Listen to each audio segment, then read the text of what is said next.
Saludo a esta hora de la mañana a Andrés Arroyave, abogado. Abogado, muchísimas gracias por acompañarnos en Consejo de Redacción. Muy buenos días, muchas gracias por la invitación. Vamos a tocar un tema muy interesante y es la influencia que tiene sobre los moradores el Metro de la 80, esta construcción, y ellos están preocupados por los perjuicios que puedan tener y estos niveles de compensación. ¿Qué se ha sabido hasta ahora y cómo avanza esta tabla de compensaciones? Bueno, básicamente hay tres preocupaciones que son importantes, que es importante mencionar. En primer lugar, pues el 10 de agosto, el alcalde Federico Gutiérrez, en el cierre de sesión del Consejo, anunció dos compensaciones nuevas de las que ya contemplaba la política pública de protección a moradores, consistentes en la compensación de ventajas de localización y la compensación por depreciación. La primera consiste en reconocer el 100% de lo que se está aplicando hoy por descuento del anuncio del proyecto para que el valor de adquisición sea igual al valor comercial de los inmuebles, y la compensación por depreciación consiste en reconocer el 100% del valor que se descuenta de la apreciación de las construcciones, teniendo en cuenta que en el corredor aproximadamente las construcciones están entre los 40 y los 60 años. ¿Cuál es la preocupación de la comunidad? La preocupación consiste de que ya casi 2 meses del anuncio del proyecto no hay un decreto reglamentario de esas dos compensaciones y de la metodología en la que se va a aplicar esas compensaciones. Y se ha creado una incertidumbre porque el Metro y la DU han venido realizando unas actividades de socialización en las que se está entregando una información totalmente distinta a la que anunció el mandatario en su momento en el Consejo. Abogado, qué pena lo interrumpo para claridad a nuestros televidentes. Es decir, en este momento solamente está el anuncio, falta es que se materialice ese anuncio. Exactamente, ya digamos que previo al anuncio pues existía una reglamentación que es el decreto 818 del 2021 que requiere hacer una modificación, que esa modificación efectivamente se tiene que hacer a través de otro decreto que ya se cuenta con un concepto o una aprobación por parte del Comité de la Política Pública de Protección a Moradores, pero que no se ha instrumentalizado. Y hasta que no se pueda instrumentalizar, no van a haber certezas sobre la aplicabilidad o no de las compensaciones. Ahora, se han venido realizando unas actividades de socialización por parte de la DU y del Metro, donde se está entregando una información totalmente distinta a la que entregó el mandatario inicialmente, en temas como la retroactividad. El mandatario informó que estas compensaciones iban a ser retroactivas para todas las personas que habían sido afectadas por el proyecto de manera total. Sin embargo, ¿cuántas personas son? ¿Cuántas familias? Más o menos las unidades, entre unidades sociales, socioeconómicas y comerciales o actividades económicas, estamos hablando de alrededor de 1.800 personas impactadas por el proyecto, teniendo en cuenta que las personas que son beneficiadas de estas compensaciones solamente son las personas afectadas totalmente, o sea, con compras totales. Cuando usted habla de esta compensación por localización o por depreciación, ¿se refiere a viviendas habitadas por familias, pero también a los negocios? No, esa es otra de las preocupaciones que tenemos, y es que desafortunadamente las compras totales llegan alrededor de 1.233, pero las compensaciones solamente están orientadas a las unidades sociales y unidades socioeconómicas, que son aquellas que mezclan actividades económicas con la residencial. Sin embargo, están excluyendo el grueso de la población afectada, que equivale más o menos al 79% de la población, que son unidades económicas. Ellos estarían en este momento por fuera de las compensaciones, con un agravante.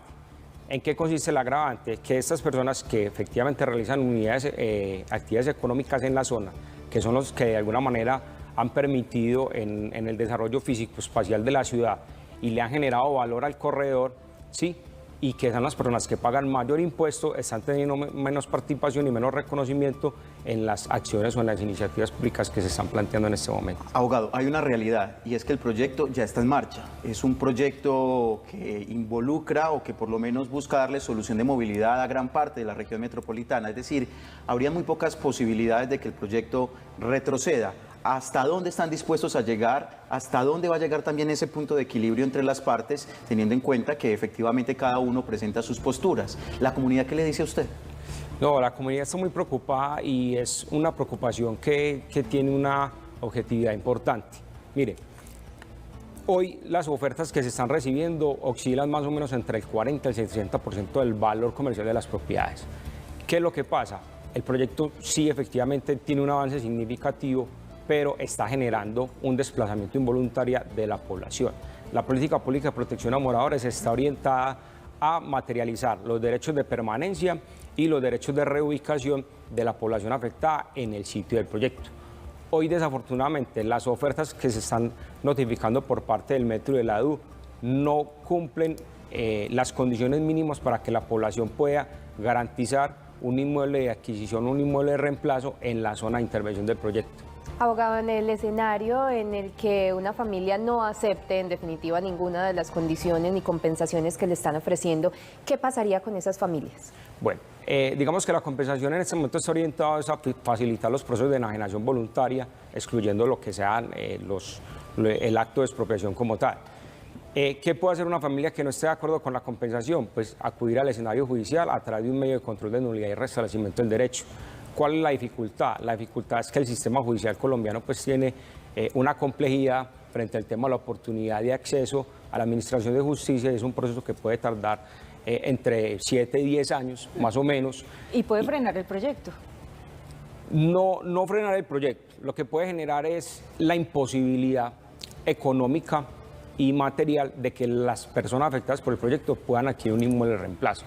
Es decir, si no se logran las condiciones a través de los mecanismos que se están estableciendo y de las propuestas que se han presentado tanto en el Consejo como en reuniones con las entidades involucradas, de generar unas compensaciones que por lo menos busquen generar un equilibrio entre las cargas públicas que están asumiendo hoy las personas afectadas con el proyecto, va a ser imposible que haya un total reasentamiento de la población afectada y se va a producir un desplazamiento masivo de la población y desafortunadamente las personas van a tener que buscar o inmuebles en las periferias de la ciudad o en otros municipios diferentes al distrito de Medellín, pero bajo ninguna perspectiva van a lograr encontrar en la misma zona de influencia del proyecto valores o inmuebles con valores a los que están reconociendo. Digamos que el trayecto de todo lo que sería el trayecto del Metro de la 80 es muy extenso, pero para que los televidentes puedan entender puntualmente, el sitio donde se da esta problemática es cerca a lo que conocíamos como la clínica Salucop, la antigua clínica Salucop. Es cerca, ese corredor cerca también a lo que quedaba del consumo. Bueno, digamos que el corredor tiene 3 tramos, dividido en varios subtramos y la problemática general de todo el proyecto. Frente a ese tramo que estaría entre el tramo 3, que es la clínica Salucop, hay una preocupación mayor y es porque desafortunadamente en los anuncios que han estado realizando tanto el Metro como en la DU, se está haciendo como una fecha de corte al 22 de agosto, que fue la fecha en la que se celebró el Comité de la Política Pública de Protección a Moradores. ¿Cuál es la preocupación? La preocupación es que, de acuerdo a la información, las personas que serían beneficiarias de las unidades económicas y socioeconómicas de las compensaciones de las que estamos conversando, no entrarían en ella las personas que el 22 de agosto no hayan tenido todavía una trazabilidad o una gestión social de los predios. ¿Qué quiere decir? Que los tramos 2 y 3, que apenas están en un proceso inicial de proceso de oferta de compra, no estarían tampoco incluidos dentro de las compensaciones. Abogado, del total de estas personas y estas familias que son impactadas por este proyecto del Metro de la 80, ¿cuántos podríamos calcular en porcentaje que todavía no han llegado a un acuerdo en compensaciones, en los valores, para saber más o menos de qué población estamos hablando? Bueno, digamos que en la información pues, que se ha entregado por parte de la entidad, ellos ya más o menos un avance del 75% de las ofertas de compra, ¿sí? Se han presentado diferentes reclamaciones, especialmente pues, por el tema de la confiabilidad, las inconsistencias en los avalúos y por la imposibilidad pues, de poder adquirir inmuebles en la misma zona de influencia del proyecto. Pero en un aproximado, de acuerdo a la información que ha entregado la entidad y según los avances que se tienen y digamos que en la información que tenemos en las mesas de articulación institucional, más o menos el 70% de la población todavía no ha definido su situación. ¿La compensación es solo monetaria o también hablamos de reubicación? No, esa es otra de las preocupaciones que existe. Digamos que la iniciativa de la administración es generar 2 compensaciones. Esas compensaciones son netamente económicas, son por vía reconocimiento. El reconocimiento es posterior al momento de la adquisición del inmueble. Incluso hay una preocupación porque en una de las reuniones se informó que era posible que los reconocimientos se hicieran en el año 2025. Es decir, yo me tengo que ir primero de mi casa, buscar a dónde irme y después en un año es que vendría esa compensación. Exactamente, porque el reconocimiento se haría por un acto administrativo posterior.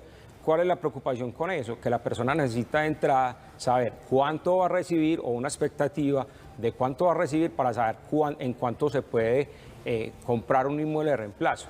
Y eso es lo que genera la preocupación. O sea, ¿yo cómo hago para ubicar un inmueble de reemplazo si no tengo la certeza de cuánto dinero voy a recibir? ¿Pero se podrían unir esta cantidad de personas o de familias y demandar? Ya hay algunas acciones que han sido pues, generales. Hay 2 demandas de nulidad en contra de los decretos 1189 y 1190 del año 2016 que anunció el proyecto del Metro del 80 y de las horas de renovación.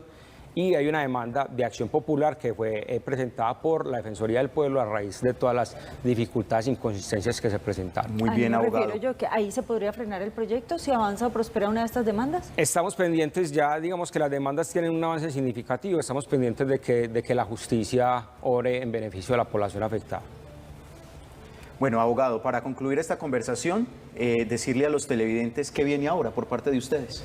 Bueno, nosotros estamos trabajando arduamente en buscar alternativas, no solamente jurídicas, sino también dándole a la administración y al Consejo los espacios que nos han brindado alternativas de cómo podemos solucionar.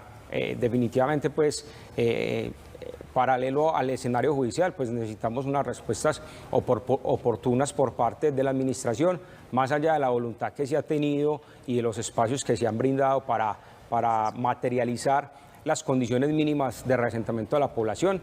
Sin embargo, pues digamos que tenemos un avance en cuanto a la inclusión de 2 compensaciones que no se tenían, pero no son suficientes, ni para las unidades sociales y socioeconómicas, de acuerdo a las condiciones de oportunidad en el reconocimiento de los pagos y las condiciones de acceso que se están limitando, a pesar de que lo que buscaba o lo que informó el alcalde en su momento era que fuera el retroactivo y de una cobertura general para todas las unidades y especialmente para las unidades económicas que desafortunadamente con la compensación se están excluyendo, ¿sí? Y están generando una situación de desigualdad, a pesar de que las unidades económicas son el mayor porcentaje de población afectada y que efectivamente esto pone en riesgo la unidad económica y la unidad productiva, porque al no haber inmueble de reemplazo va a ser imposible o va a ser insostenible la unidad económica y eso va a traer otro tipo de consecuencias desde el punto de vista económico y desde el punto de vista del desempleo de la ciudad. Muy bien, Andrés Arroyave, abogado, gracias por estar con nosotros. Estaremos, por supuesto, muy atentos